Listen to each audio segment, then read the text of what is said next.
بالمستقبل. أنا لا ما أطمح عنده سيارة مو مشكلة تجي، أريده يدرس ويتعب على نفسه ويصير طيار. وصية أم فادي لابنها قبل وفاتها بعدة أيام، وقالت أنها تريد أن يكمل تعليمه وأن يصبح طيارا في المستقبل. وقتلت أم فادي أمس أمام منزلها في حي زيون الراقي شرق بغداد.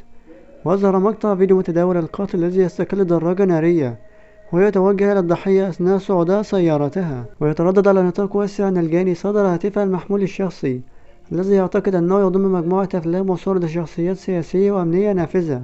لكن من الصعب التحقق من ذلك، بينما تقول السلطات أن القضية لا تزال قيد التحقيق. وطوال سنوات ظهرت أم فهد عبر منصات التواصل الاجتماعي وهي تعرض مجوهرات وسيارات فارهة، كما كانت تشارك جمهورها لقطات من مطاعم النخبة ومناسبات عامة.